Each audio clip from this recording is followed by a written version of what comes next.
Hello mga idol, please like, share and subscribe for more novel stories to uploads. Diyos ng Digmaan, JC Entertainment. Bago tayo magpatuloy, shout out po sa inyong lahat mga idol, sa patuloy na pagsuporta sa ating YouTube channel. Maraming salamat po.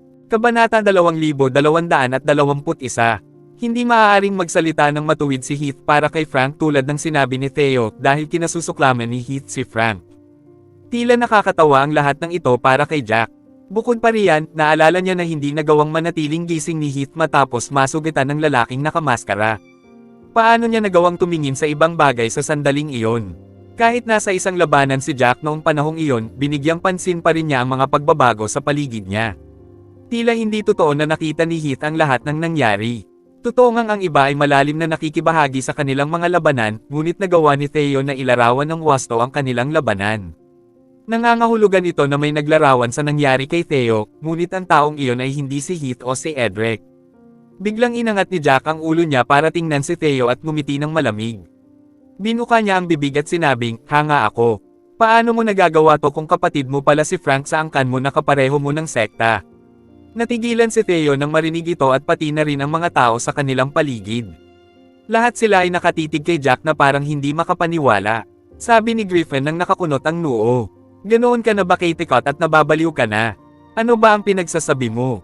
Biglang lumingon si Jack para tingnan si Griffin. "Kung nangyari ito kay Senior Brother Griffin, ano ang gagawin mo? Ito ay isang emergency na sitwasyon, at ang aking kalaban ay nasa huling yugto ng innate level. Kung hindi ko iniisip ang pagtakas, dapat ba akong nanatili para mamatay kasama si Frank? Sigurado akong mas mabilis kang nakatakas kaysa kahit kanino kung nangyari ito sa iyo. Tinanong mo lang ako ng mga ito dahil masama ang ating dugo. Magkapatid tayo ng angkan, kaya hindi mahalaga kung may ilang isyu sa pagitan natin, ngunit binaliwala mo ang katotohanan na magkapatid tayo ng angkan at, sa halip, sumama sa isang random na tagalabas para sisihin ako. Pumayag ka sa sinabi ng tagalabas nang hindi tinitingnan ang nangyari gamit ang iyong sariling mga mata. Anong uri ka ng mabuting tao sa tingin mo?" Bahagyang nautal si Griffin nang marinig ang mga tanong ni Jack, at lumambot ang ekspresyon ng kanyang mukha. "Nakatayo lang ako sa gilid ng. Sabi mo isa akong taksil at hindi matuwid na tao, pero naisip mo ba ang sitwasyon ko?" Singit ni Jack, "Ang taong ito ay isang disipulo ng Modeled Origin Clan, at sumasang-ayon ka sa lahat ng sinabi niya. Tinutulungan mo ang isang tagalabas laban sa akin. Ito ba ang katapatan at katwiran na sinasabi mo?" Agad na sumunod si Nelson kay Jack at sinabing, "Tama si Junior Brother Jack. Lahat tayo ay mga disipulo ng Dual Sovereign Pavilion, at kung wala tayong maitutulong, hindi tayo dapat nagsalita nang hindi natin nalalaman ang nangyayari. Nasaan ang iyong katapatan at katwiran habang binabaliwala mo ang moralidad ng sekta para sa iyong mga personal na sama ng loob?" Ang salit-salit na mga salita ni na Jack at Nelson ay nagpapula kay Griffin nang tumingin siya sa kanilang dalawa nang may nakanganga. Sinubukan niyang gamitin ang kanyang dila para makausap sila pabalik. Gayunpaman, hindi siya binigyan ni Jack ng pagkakataong gawin iyon. Bigla siyang lumingon para tingnan si Theo. "Sa tingin mo ba ay tanga ako? Masyadong abala ang lahat sa sarili nilang laban kaya walang sino man ang mag-aabalang tumingin sa iba. Sinabi mo iyan. Sinabi sa iyo ni Senior Brother Heath ang lahat. Gayunpaman, nakita ko siyang malubhang nasugatan at nakahiga sa lupa at nagsusuka ng dugo sa huli. Sinusubukan pa rin niyang gumaling ngayon, kaya sa tingin mo ba ay nasa mood siyang sabihin sa iyo ang lahat ng iyan?" Kabanata 2222. Tumigil si Jack pagkatapos niyang sabihin ito. May ibang taong nakakita sa buong proseso. Nagbago ang ekspresyon ni Theo, at akmang pipigilan na niya si Jack nang bigla siyang pigilan ni Jack. Siya ang taong nagtangkang pumatay sa atin ng sandaling iyon. Itinuro niya ang direksyon ng lalaking nakamaskara pagkatapos niyang magsalita. Ang panganay na nakatatandang kapatid mula sa Corpse Pavilion na nakamaskara ay nakatayo sa tabi at pinagmamasdan ang buong labanan matapos niyang saktan si Senior Brother Heath. Siya siguro ang nagsabi sa iyo ng lahat. Ang sinabi ni Jack ay parang isang wake-up call sa lahat ng naruroon. Bagamat hindi tapat at hindi matuwid si Jack, siya ay nasa mas mahinang panig. Ngumisi si Jack at nagpatuloy, "Ang Corpse Pavilion ang gustong pumatay sa atin, at si Frank ay namatay sa kamay ng mga disipulo ng Corpse Pavilion. Nagdudulot kayo ng gulo sa amin sa halip na akusahan ang Corpse Pavilion. Ito ba ang inyong katapatan at katwiran?" Biglang natauhan ang lahat ng naroon nang marinig nila ang sinabi ni Jack. Tama si Jack, ang corpse pavilion ang may kagagawan ng pagpatay, at si Frank ay namatay sa kamay ng kanilang mga tauhan. Gayunpaman, umakto si Theo na parang nakalimutan na niya ito at tinanong lamang si Jack. Malinaw na inaapi niya ang mahihina. Sa sandaling ito, lahat ay humarap upang akusahan si Theo, at nagbago ang tingin sa kanilang mga mata nang tumingin sila sa kanya. Ngumisi si Jack at dagdag pa, hindi mahalaga na binubuli mo ang mahihina at sinasadya mo akong guluhin, pero kasabwat mo ang taong pumatay kay Frank. Si Senior Brother Heath ay labis na nasugatan ng sandaling iyon kaya't siya ay nakahiga sa lupa, patuloy na sumusukan ng dugo. Paano niya naiisip na mag-focus sa akin? Sa ngayon, si Senior Brother Heath ay nagpapagaling pa rin at hindi niya maidilat ang kanyang mga mata ngayon. Paano niya naiisip na pumunta sa iyo at sadyang sabihin sa iyo ang lahat? Galit na galit si Theo kaya nanginginig ang mga kamay niya. Gayunpaman, matigas pa rin ang ulo niyang iginiit, masyado ka ng samobra sa mga ginagawa mo, kaya tumigil na kayo sa pagsisinungaling sa lahat gamit ang mga gawa-gawang katotohanan ito. Ano ba ang nagawa ko na labis-labis? Maaari naman sana tayong umalis ng mapayapa pero si Frank ay sadyang mayabang. Lubos niyang ikinagalit ang kalaban at ito ang naging dahilan para atakihin tayo ng kalaban. Kung hindi maniniwala ang lahat sa sinabi ko, maaari ninyong tanungin ang ibang taong sangkot sa laban, ang formal na disipulo ng Thousand Leaves Pavilion, si Byron Reed. Namula ng mapula si Theo habang sinasabing, huwag mong subukang pakilyusan ang sarili mo para makaalis ka rito. Hindi ko naman sinusubukang magsalita ng maayos para makalusot sa sitwasyon, ikaw ang naiinis. Sigurado akong nakikipagtulungan ka sa lalaking nakamaskara dahil nangako siya sa iyo ng isa o dalawang matamis na kasunduan. Tutal, nabigo naman akong hulihin ng lalaking nakamaskara at kinamumuhian niya ako. Wala ka naman talagang pakialam sa kapalaran ni Frank, at ang mahalaga lang sa iyo ay kung matatanggap mo ang mga ipinangakong benepisyo. Maaari mo sanang itakwil ang sinuman para sa maliliit na biyayang ito. Totoo ito, at mapapatunayan ko. Sa sandaling ito, isang malinaw na boses ang narinig mula sa likuran ng karamihan, at ang disipulo ng 8,000 Leaves Pavilion na nakasuot ng puting damit ay unti-unting lumakad palapit sa kanila. Ang taong naglakad patungo sa pinangyarihan ay si Byron, at tila kalmado siya sa sandaling ito. Gayunpaman, may mga alon ng galit na sumisikat sa kanyang mga mata. Malakas niyang anunsyo pagdating niya sa harap ng lahat, maaari akong magpatotoo para kay Junior Brother Jack, at lahat ng sinasabi niya ay totoo. Bukod pa riyan, ang aking Senior Brother Heath ay inaalagaan ang kanyang mga sugat simula nang siya ay mailipat dito. Wala siya sa mood na sabihin kahit kanino ang tungkol sa nangyari simula noon. Dahil sa testigong ito na tumstigo para kay Jack, natural na pumanig sa kanya ang hatol ng mga bagay-bagay. Si Theo, na dati arrogant, ay agad na nanliit na parang binuhusan ng malamig na tubig ang kanyang ulo. Gayunpaman, sinubukan pa rin niyang ipagtanggol ang sarili.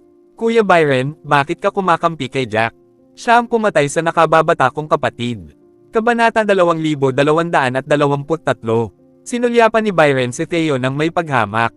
Kinamumuhian niya ang mga taong nakikipagtulungan sa kanilang mga kaaway para sa maliit na pakinabang. Malamig siyang ngumiti at nagkomento, ang isang taong nag-aalala tungkol sa pagkuha ng hustisya para sa kanyang nakababatang kapatid ay talagang nakikipagtulungan sa tunay na mamamatay tao na pumatay sa kanyang nakababatang kapatid. Isa kang tunay na hindi makatarungan at masamang tao. Paano mo nagawang banggitin na may tinutulungan akong iba? Tanungin mo ang sarili mong konsensya tungkol sa iyong mga aksyon. Halos lahat ay tumingin kay Theo nang may pandidiri matapos ang sinabi ni Byron. Dahil sa photo ni Byron at sa ekspresyon ng pagkakasala ni Theo, alam ng lahat ang katotohanan. Akala ko talaga galit na galit siya sa pagkamatay ng nakababata niyang kapatid. Lumalabas na nandito siya para ibintang ang iba dahil lang sa ilang benepisyo. Hindi siya nang ahas na magsalita ng harapin ang tunay na mamamatay tao na pumatay sa kanyang nakababatang kapatid, at nakipagtulungan pa siya sa taong iyon. Nandito siya para i-fraud si Jack dahil iniisip niyang madaling i-fraud ang isang taong nasa intermediate stage ng innate level. Isa siyang kasuklam-suklam na tao para i-fraud ang isang tao. Muntik na akong maniwala sa mga sinabi niya ngayon lang at naisip kong napakasamang tao ni Jack. Sa sandaling ito, lahat ng nagdududang boses at mapanghamak na tingin ay dumapo kay Theo. Hindi naman si Theo na kasing manhid ni Jack, at pakiramdam niya ay parang tinutusok siya ng mga titig ng karamihan. Tiyak na babalik ang balita tungkol sa pangyayaring ito sa kanyang angkan, at kutsain na siya ng lahat sa oras na iyon. Iisipin siya ng lahat bilang isang kasuklam-suklam na tao. Sa sobrang galit ni Theo ay nanginginig ang mga kamay niya, at namumula rin ang mga mata niya. Bigla niyang inangat ang ulo niya at tumingin kay Jack. Tanga, tatandaan ko lahat ng nangyari ngayon. Hindi kita palalayain, at malayo pa ang lalakarin natin. Hintayin mo lang at tingnan mo kung ano ang gagawin ko sa iyo. Dahil doon, tumalikod si Theo at umalis. Tutal, makukutsa lang siya kung maiiwan siya. Samantala, naramdaman ni Jack na nakakatawa at nakakadiri si Theo nang makita niya kung paano ito nakatakas habang nakabuntot sa pagitan ng kanyang mga binti. Gayunpaman, naalala ni Jack ang sinabi ni Theo sa huli. Naniniwala siyang walang alinlangan na magdudulot sa kanya ng gulo si Theo kung magkakaroon siya ng pagkakataon, at hindi maiiwasan ang alitan sa pagitan nila. Gayunpaman, hindi ito masyadong ikinabahala ni Jack dahil hindi naman niya nilabag ang prinsipyo niya bilang isang tao. Sa katunayan, si Theo ang siyang nagdulot sa kanya ng gulo. Dahil nakatakas ang pangunahing tao sa insidenteng ito dahil sa kahihiyan, natural lamang na umalis ang mga nanood ng walang interes. Muli, tanging ang mga disipulo ng Dulce Sovereign Pavilion na lamang ang natira. Lalong tumindi ang titig ni Griffin dahil ang ginawa niya ay talagang kasuklam-suklam. Kumampi siya sa mga tagalabas laban sa mga kapatid niya sa angkan, at maraming tao ang humamak sa kanya dahil sa ginawa niya. Gayunpaman, hindi naramdaman ni Griffin na nagkamali siya. Hindi niya kailanman itinuring si Jack bilang kapatid niya sa angkan. Lumingon si Jack at tumingin kay Griffin bago nagsalita sa harap ng lahat ng mga disipulo ng Dole. Sovereign Pavilion, tatandaan ko ang ginawa mo ngayon, Senior Brother Griffin. Parang pasang natapakan ang buntot ni Griffin nang marinig ang sinabi ni Jack. Bakit? May plano ka bang gumanti? Gusto mo bang gawin iyon ng mag-isa? Tigilan mo na ang pag-iisip na kaya mong magpasikat sa harap ko dahil nasa ilalim ka ng proteksyon ng 11 elder. Isa ka palang formal na disipulo ngayon, sa totoo lang, pero isa akong piling disipulo. Sino ka sa tingin mo para maghaiganti sa harap ko? Malamig na ngumiti si Jack at walang pakialam na sumagot, tingnan natin. Tumalikod si Jack at tumangging tumingin muli kay Griffin, habang iniisip kung paano pasasalamatan si Byron dahil tinulungan siya nito. Tutal, hindi naman si Jack isang taong walang utang na loob. Bago tayo magpatuloy, shoutout po sa inyong lahat mga idol, sa patuloy na pagsuporta sa ating YouTube channel. Maraming salamat po. Kabanata 2224. Same time na nagpasalamat si Jack kay Byron, ngunit ikinumpas ni Byron ang kanyang kamay bilang tanda ng pagpapaalis. Wala lang ito, ginawa ko ito dahil hindi ko matiis ang ugali ni Theo. Nagpalitan muna sila ng ilang salita bago pinaalis ni Jack si Byron. Dahan-dahang lumipas ang oras, at pagkalipas ng isang oras, muling narinig ang matandang boses, tapos na ang oras. Lahat ay maaaring sumakay sa Divine Void Slope ngayon. Nakikipaglaban ka sa Divine Void Warrior kapag nasa Divine Void Slope ka na. Ang pamantayan sa paghatol sa iyong pagkabigo ay kapag nawala mo ang iyong kakayahang lumaban o kapag inamin mo ang pagkatalo. Kapag natalo ka na sa Divine Void Warrior, hindi ka na makakapagpatuloy sa pag-akyat sa Divine Void Slope. Medyo patas ang pamantayan ng pagsusuri dahil maaaring aminin ng lahat ang kanilang pagkatalo kung sa tingin nila ay malubhas silang masusugatan sakaling ipagpatuloy nila ang kanilang labanan. Sige, sa mga gustong umakyat sa Divine Void Slope, maaari na kayong magsimula ngayon. Sa mga ayaw naman ay maaari na lang manatili sa ibaba. Pagkatapos ng anunsyo, nagsimulang magliyab ang mga tao sa tuwa. Bukod sa mga malubhang na sugatan o patay, ang iba ay nagsimulang magtakbuhan patungo sa Divine Void Slope. Dahan-dahang naglakad si Jack at mukhang namamasyal lang sa hardin. Wala siyang balak makipaglaban sa mga taong nasa harap niya. Sa sandaling ito, mas mabilis na umakyat sa Dalles Des ang mga taong mas malapit sa Divine Void Slope. Natigilan ang unang taong nakahakbang sa Divine Void Slope, at nawala ang kanyang dating sigla. Pakiramdam niya ay nakulong siya ng nakapalibot na espasyo at hindi makagalaw. Sa sumunod na segundo, may narinig siyang parang may pumutok. Agad na pinatay ng tagpong ito ang sigla ng lahat. Napatingin ang lahat sa unang taong sumugod paakyat sa Dalles Des ngunit natigil doon at hindi makagalaw. Putok, putok. Muling narinig ang mga tunog ng mga cade ng hinihila, at biglang gumalaw ang lupa sa ilalim ng taong iyon. Hindi niya maigalaw ang kanyang katawan, ngunit gumalaw siya kasabay ng lupa. Pagkatapos huminga ng malalim, ang taong iyon ay inilipat ng 300 metro ang layo mula sa kanyang orihinal na kinaroroonan. Diyos ko! Bulalas niya sa takot. Basang-basa ang kanyang mga tagiliran dahil sa malamig na pawis, patunay kung gaano siya takot kapag kontrolado ang kanyang katawan. Naririnig ang boses ng matanda sa sandaling ito. Binigyan na ng kanya-kanyang pwesto ang bawat isa. Ano pang hinihintay mo? Bakit hindi ka pa umakyat sa Dalles Des? Kung hindi ka kikilos, magpapasya ang Divine Void Slope na ayaw mong ipaglaban ang mga mahahalagang bagay. Ang mga salita ng tagapagbalita ay parang pampasigla. Muling nagalab ang sigla ng lahat nang makita nilang ligtas ang unang taong sumugod paakyat sa Dallas Days.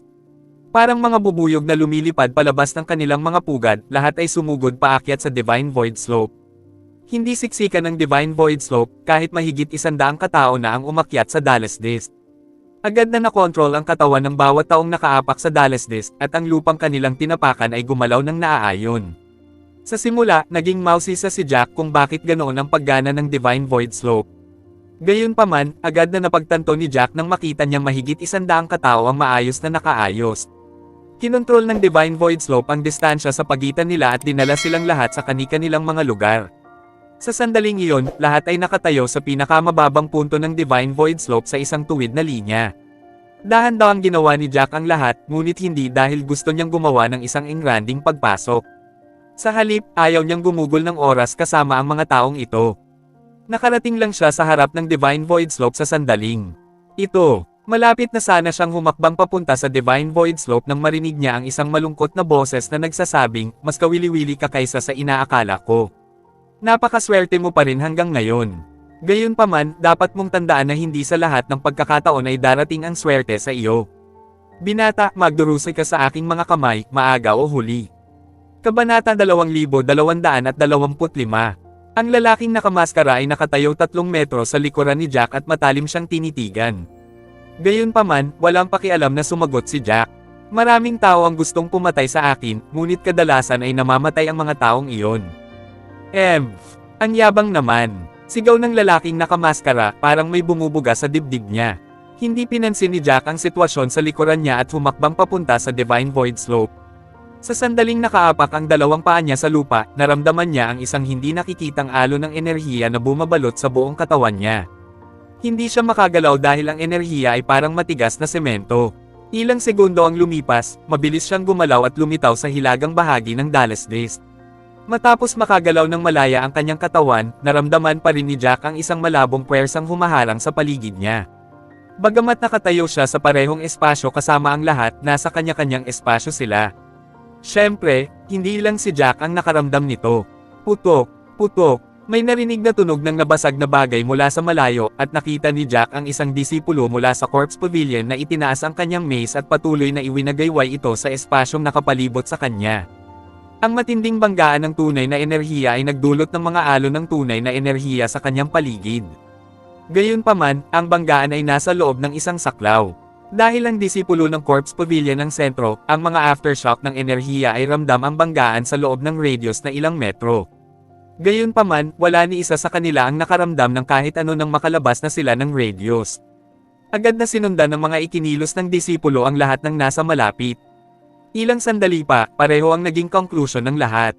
Kahit na mukhang nasa iisang espasyo sila, nakahiwalay sila. Nangangahulugan ito na kahit gaano pa katindi ang labanan sa kani-kanilang espasyo, hindi nito maaapektuhan ang mga tao sa kanilang paligid. Talagang patas ngunit kahanga-hanga ang lahat. Huminga ng malalim si Jack at tumangala sa Divine Void Slope gamit ang kanyang mga matang nagniningning. Sa totoo lang, hindi ito isang kamangha-manghang lugar, ngunit ito ay talagang makapangyarihan. Mayroong mahigit 100 katao roon, at ang Dallas Days ay kayang agad na bumuo ng mahigit 100 individual na espasyo. Ang mga tagumpay patungo sa mga batas ng kalawakan ay hindi maisip kapag ang isang tao ay may kakayahang gawin ito. Nagsimula na ang pag-akyat. Tandaan, ang Divine Void Slope ay mahigit 9,000 metro ang taas, at isang Divine Void Warrior ang lilito sa harap mo bawat 900 metro. Talunin ng Divine Void Warrior, at magiging kwalipikado ka ng magpatuloy sa pag-akyat sa Dallas Days. Sa kabaligtaran, ang kabilang panig ay matatalo. Makakaharap mo ang 9 na Divine Void Warrior, ngunit magkakaroon ng 10 labanan. Ang huling taong mananalo sa labanan ang siyang mananalo sa lahat. Good luck, mga mandirigma ng West Cersei State. Ang boses, na tila nagmumula sa isang matandang individual, ay tumahimik pagkatapos niyang sabihin ito. Gayunpaman, ang mga taong sumali sa labanang ito para sa mahahalagang bagay ay hindi nagawang kumalma. Kinakailangan silang sumali sa 10 labanan, ngunit 9 na Divine Void Warriors lamang ang mapipili. Malinaw ang impormasyong nakapaloob sa pahayag na ito. Naunawaan ng lahat ang mahalagang punto ng labanan. Matapos itong pag-isipan, ang huling laban ay isang labanang gulo, at iisang tao lang ang mananalo. Nang maisip nila ito, lalong tumindi ang kanilang balak na makipaglaban sa paligid ng mga tao. Nakita ni Jack ang disipulo ng 8,000 Lives Pavilion na nakatitig sa tuktok ng Dallas Days habang umaapaw ang kanyang balak na pumatay. Go! Sigaw ng isang tao, habang naglalakad patungo sa tuktok ng Divine Void Slope na puno ng nag-aalab na determinasyon. Kung ikukumpara sa sigasig ng mga nakapaligid sa kanya, si Jack ay parang isang matandang lalaki na mabagal kumilos. Ilang sandali pa, nakarating ang ilang kalahok sa 30 metrong punto. Katatapos lang makatapak ng taong iyon sa loob ng 30 metrong saklaw nang biglang naglabas ang kanilang paligid ng isang hibla ng mapula-pulang kahel na liwanag. Kabanata 2226. Nagulat ang lalaki at walang malay na tumigil sa paglalakad. Ang kulay kahel pulang liwanag ay lumitaw lamang saglit bago nawala pagkalipas ng ilang segundo. Isang translucent na multo ang lumitaw sa harap niya. Ang multo ay may mahigpit na mukha at mga matang puno ng sigla. May hawak siyang bagay na parang kristal na globo. Ang kristal na globo ay lumutang sa ere dahil sa tunay na enerhiya ng multo. Tumayo siyang tuwid na parang isang sundalo sa harap ng lalaki. Agad nitong nakuha ang atensyon ng lahat, walang duda na ang translucent phantom na ito ang Divine Void Warrior na binanggit ng matandang boses. Pagkatapos lumitaw ang Divine Void Warrior, agad na naghanda ang disipulo ng Thousand Lives Pavilion para sa isang malaking labanan. Seryoso ang ekspresyon ng mukha niya habang nakatitig sa Divine Void Warrior habang mahigpit na hawak ang espada. Nakakagulat na ang Divine Void Warrior ay hindi agad kumilos pagkatapos lumitaw, at parang ang kanyang pagpapakita ay para pigilan ang mga taong nakatayo sa harap niya sa pagsulong. Dahil ang Divine Void Slope ay isang mahalagang bagay na naiwan ng sinaunang master, ang tao ay hindi maaaring basta-basta kumilos bago ang kalaban, at walang sino man ang nang-ahas na kumilos ng walang pag-iingat. Dahil walang ginawa ang kalaban, ang tanging nagagawa lang ng taong iyon ay ang maging handa, hawak ang espada at seryosong ekspresyon sa mukha. Hindi nagtagal, lumitaw ang mga Divine Void Warrior sa harap ng bawat taong nakarating sa 900 metrong punto. Iba-iba ang itsura ng bawat isa sa mga Divine Void Warrior na ito, ngunit lahat sila ay may hawak na kristal na globo sa kanilang mga kamay. Hindi si Jack ang pinakahuling nakarating sa 900 metrong punto, ngunit kabilang siya sa mga huling ilan. Pagkahakbang niya sa 900 metrong saklaw, isang kulay kahel pulang sinag ang lumitaw sa harap niya, kasunod ang isang matangkad na figure. Ang Divine Void Warrior sa harap niya ay matangkad at payat na may maamong katangian, ngunit hindi maikikaila ang kabayanihang ekspresyon sa kanyang mukha. Mayroon siyang bahagyang kunot noo sa kanyang mukha na kumumplito sa kanyang seryosong ekspresyon. Tumayo siya ng tuwid habang hawak ang kristal na globo. Matapos niyang makita ang malamulto na figure ng Divine Void Warrior na ito, isang ideya ang biglang sumagi sa isipan ni Jack. Mandirigma. Isang walang takot na mandirigma. Dahil ang salitang Divine Void ay nasa pangalan ng Divine Void Warrior, walang duda na ang mandirigma ay may kaugnayan sa Divine Void World. Gayunpaman, paano sila magkakaugnay? Samot-saring kaisipan ang pumasok sa isipan ni Jack, ngunit wala siyang ideya kung ano ang nangyayari. Nalilito siya at malalim ang iniisip ng makarinig siya ng isang malakas na sigaw. P*K. Gumagalaw yan. Binasag ng ingay ang medyo nakakabinging katahimikan. Mabilis na tumangala si Jack, at biglang gumalaw ang mga mata ng Divine Void Warrior. Ang mandirigma ay parang isang mannequin na nakaon-ang switch. Gumalaw ang mga mata ng Divine Void Warrior at tila nasasanay na sa kakaibang mundong ito. Sa sumunod na sandali, napadako ang tingin niya kay Jack. Nanlamig ang mga mata niya, at tila nakatingin siya sa mundo.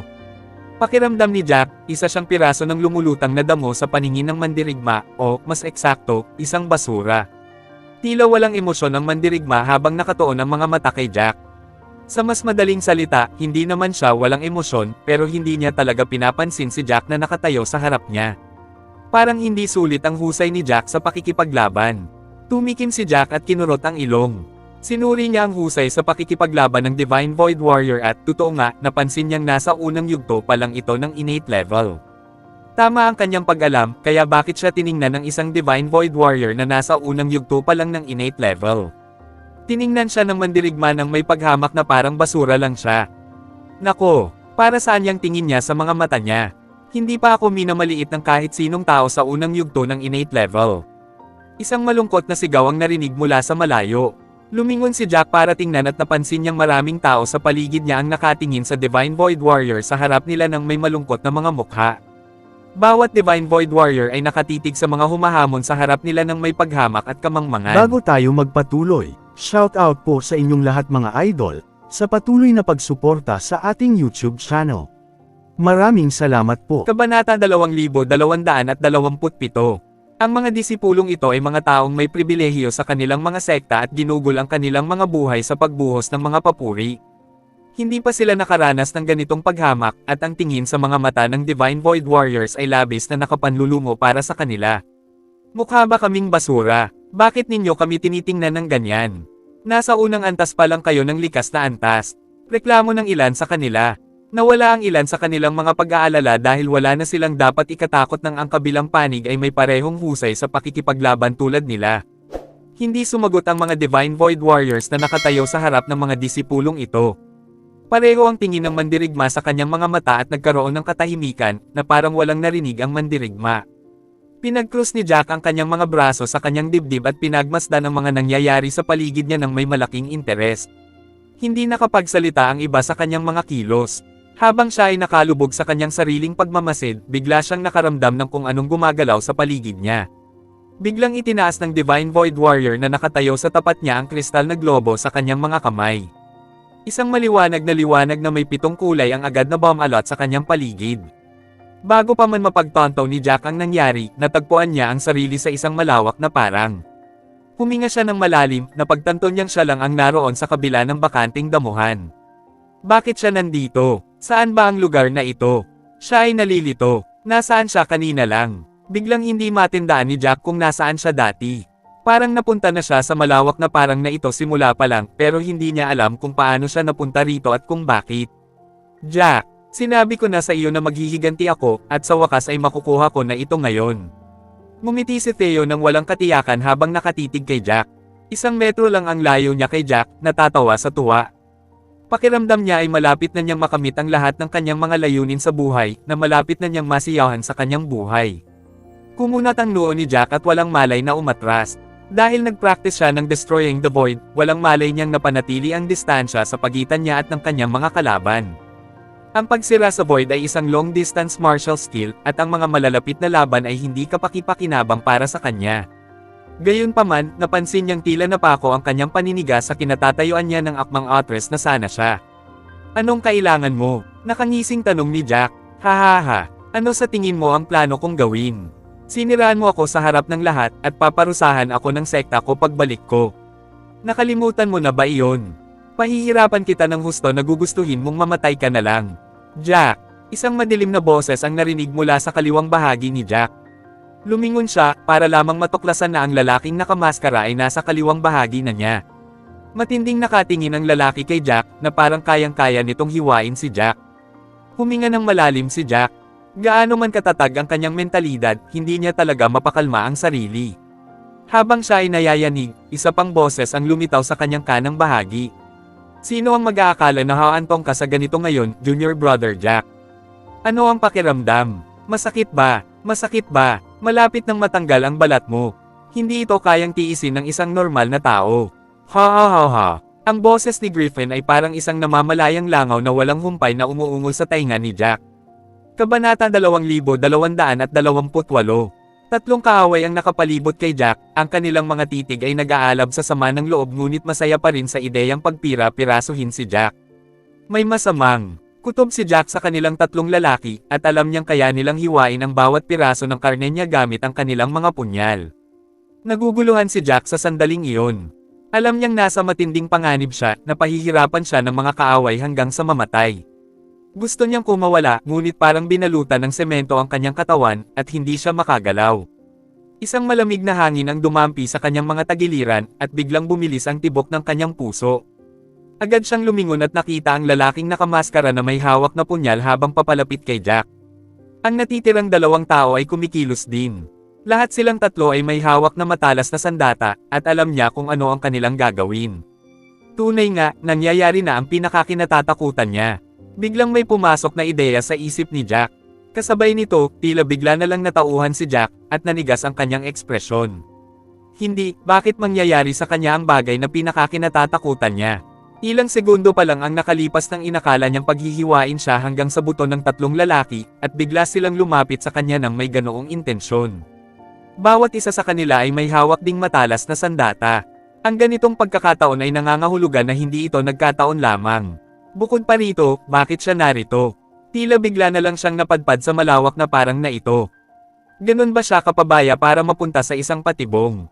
Hindi. Isa itong pantasya. Hindi ito totoo. Agad na kinagat ni Jackie ang kanyang dila nang mapagtonto niya ito at naburan niya ang sakit. Biglang pumasok sa isip niya ang mga salitang Divine Void Illusion. Pamilyar ang pakiramdam ng pagiging nasa isang ilusyon, ngunit mayroon ding bahid ng hindi pamilyaridad. Ang pamilyar na pakiramdam ay hindi nagmula kay Jack, kundi sa mga alaala sa kanyang isipan, iyong mga alaala ng sinaunang Panginoon. Ang Divine Void Illusion ay isang karaniwang pag-atake ng ilusyon sa Divine Void World na maaaring sumalakay sa isip ng isang tao at atakihin ang biktima batay sa pinakamatinding kinatatakutan ng tao. Kapag nalubog sila sa hindi maalis na takot, hindi na sila makakabawi ng malay. Ang Divine Void Illusion ay isang premium na red level martial skill. Bukod pa riyan, isa ito sa pinakamahuhusay na skill sa mga nasa premium na red level, at malapit na itong maging isang earth level martial skill. Hindi nagaksaya ng oras si Jack nang mapagtanto niya ito. Tinatakot pa rin siya ng tatlong iyon sa pamamagitan ng pagbabanta, at iwinagayway na nila ang matatalas na kutsilyo patungo sa balat ni Jack. Tumigil. Galit na sigaw ni Jack at sinimulang paganahin ang Destroying the Void.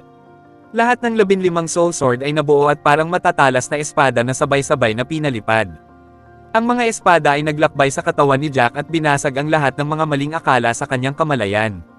Kumabog. Matapos mabutas ng Destroying the Void ni Jack ang kapangyarihang pagmamay-ari ng Divine Void Illusion, naglaho ang kapangyarihan mula sa kamalayan ni Jack at unti-unting naglaho ang nakapalibot na ilusyon.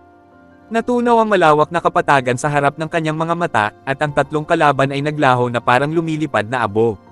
Nang makita ng malinaw ni Jack ang kanyang paligid, napagtanto niya na nakatayo pa rin siya sa kanyang dating pwesto, at ang kristal na globo sa harap niya ay kumikinang sa kulay kahel pula. Ang Divine Void Warrior ay nakatayo sa harap ni Jack, ngunit ang kristal na globo ay kahit papaano ay lumutang patungo kay Jack. Napakadelikado noon. Huminga ng malalim si Jack para makahinga. Mabuti na lang at natauhan siya sa isang mahalagang sandali at napagtanto na ang nakita niya ilang sandali lang ang nakalipas ay hindi katotohanan. Maswerte rin siyang natuklasan kung anong martial skill ang kakaibang ilusyong ito mula sa kanyang mga alaala. Ilang taon na ang nakalilipas nang i-practice ng sinaunang master ang Divine Void Illusion at may malalim na kaalaman tungkol sa martial skill na ito. Nagawa ni Jack na lutisin ang ilusyon ng maayos dahil malalim ang pag-unawa ng sinaunang master sa paraan ng paglutas. Whiz! Parang nalagyan ng kuryente ang kristal na globo. Matapos maglabas ng ganoong ingay ang globo, unti-unting nawala ang kulay kahel pulang liwanag at bumalik sa dati nitong anyo. Agad na tumangala si Jack at natuklasan na nakatingin sa kanya ang Divine Void Warrior nang may kakaibang tingin sa mga mata. Mula sa dating kamangmangan at paghamak, ang tingin sa kanyang mga mata ay unti-unting naging seryoso. Talaga bang may sarili siyang talino ang Divine Void Warrior? Mula pa sa simula, naramdaman na ni Jack na ang Divine Void Warrior ay isa lamang multo na kayang umatake ngunit walang sariling talino. Bagamat tinitingnan sila ng mga mandirigma na parang basura, naramdaman ni Jack na ang kanilang mga titig ay nakatutok ng buo. Kabanata 2229. Gayunpaman, isinuko ni Jack ang kanyang mga iniisip nang makita niya ang pagbabago sa mga mata ng Divine Void Warrior. May sarili namang talino ang multong ito. Ito ay hindi kapani-paniwala. Kinabahan si Jack dahil hindi niya maintindihan ang nararamdaman niya. Ano kaya ang mga ito? Bitawan mo ako. Patawad. Pagkakamali ko. Hindi ko na uulitin. Isang nakakadurog ng pusong sigaw ang narinig mula sa kanyang kaliwa, at lumingon si Jack para tingnan ito. Napansin niya na halos lahat ay nakatayo sa kani-kanilang mga pwesto, ngunit ang kanilang mga mukha ay lubos na nagpapahayag ng kanilang damdamin. Ang sigaw ay nagmula sa isang disipulo ng Muddled Origin Clan. Nanigas ang katawan ng disipulo habang ang takot na ekspresyon ay nakasulat sa kanyang mukha. Tila nagmamakaawa siya habang tumutulo ang mga luha sa kanyang pisngi, nabasa ang kanyang damit. Maliwanag na ginawa niya. Matagal nang umiiyak. Gayunpaman, hindi lang siya ang nag-iisang gumanti ng ganoon dahil karamihan sa mga disipulo ay nasa parehong sitwasyon nang tumingin-tingin si Jack sa paligid. Hindi mahirap para kay Jack na isipin kung anong klaseng ilusyon ang kinaroroonan ng mga taong ito nang maalala niya ang kanyang dating ekspresyon. Unti-unting inilalantad ng ilusyon ang bawat piraso ng takot na nakabaon sa puso ng mga disipulo, na ginagawang realidad ang mga ito. Ang pagdanas ng ganitong sakit ay hindi isang bagay na kayang tiisin ng isang normal na tao.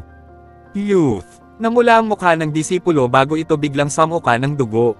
Ang disipulo ng Modeled Origin Clan ay samuka ng isang subo ng dugo, mukha siyang lutong hipon at hindi pangkaraniwang mapula.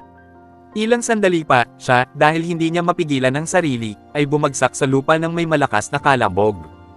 Isang kulay kahel pulang liwanag ang bumalot sa tao, at ang Divine Void Warrior na nakatayo sa harap niya ay nagpahayag, na wala mo ang iyong bisa sa pakikipaglaban, at nabigo ka sa hamon.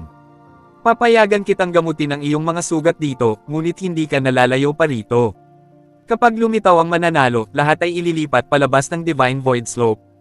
Ang paglitaw ng boses na ito ay tuluyang nagising sa disipulo ng Modeled Origin Clan. Nang mapagtanto niyang natalo na siya, namula siya at sinabing, hindi. Ako, magsasalita na sana siya nang makaramdam siya ng pag-agos ng dugo mula sa loob niya. Talagang natalo na siya ngunit hindi niya kailanman inakala na mabibigo siya ng ganito katindi at kabilis. Minsan ay sinabi ng matandang boses na kailangan nilang maranasan ang siyam na Divine Void Warriors habang umaakyat sila sa Dallas Days. Ito ang una, at natalo na siya. Bumantong hininga ng mahina si Jack. Nang makita niyang natanggal na ang disipulo ng Modeled Origin Clan. Alam niyang mahirap itong hamon, ngunit hindi niya inaasahan na ganito kabilis ang pagkatanggal. Naisip niya na lahat ng disipulo rito ay mga gurong ipinadala ng kani-kanilang sekta, at ang pagkatanggal ay dapat lamang mangyari kapag nakaharap na nila ang ikatlo o ikaapat na Divine Void Warrior. Habang malalim ang iniisip niya, may narinig siyang parang gumagalaw na gears.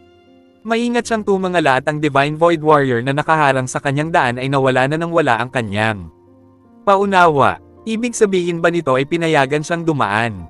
Huminga siya ng malalim at sinubukang maglakad pasulong. Agad na naunawaan ni Jack nang wala na siyang nahaharap na anumang sagabal o napahinto.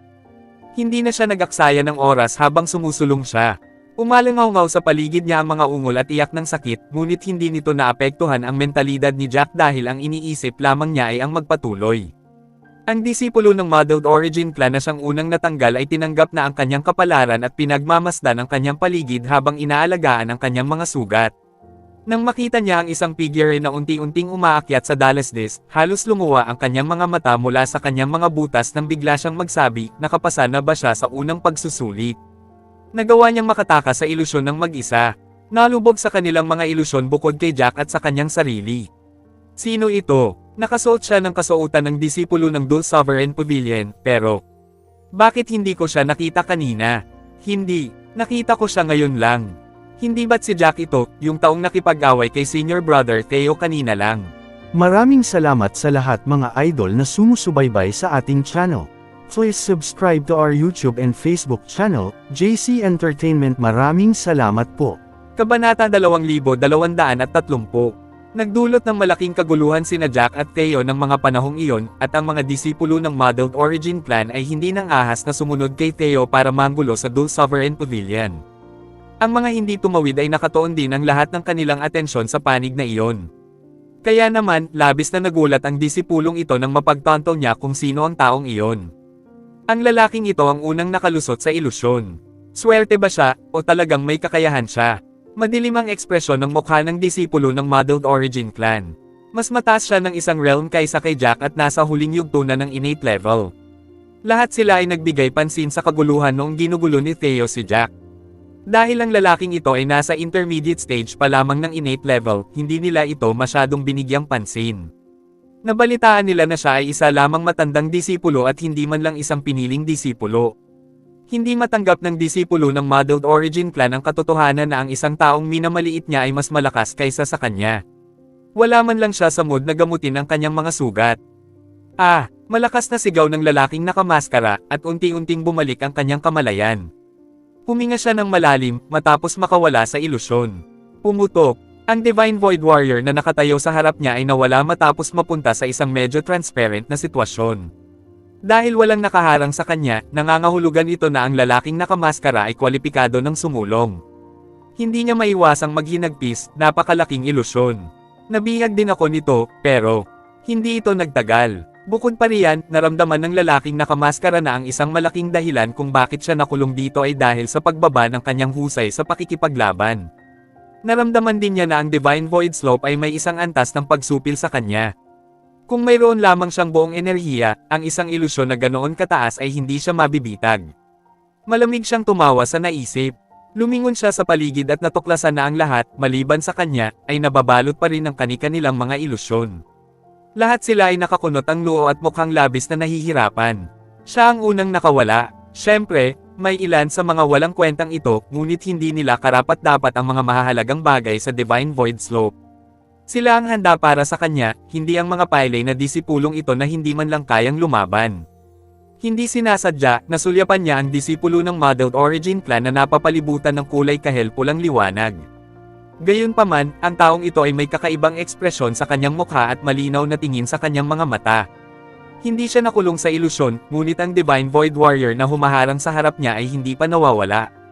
Alam ng lalaking nakamaskara na ang lalaking ito ay tiyak na natanggal at kinutya.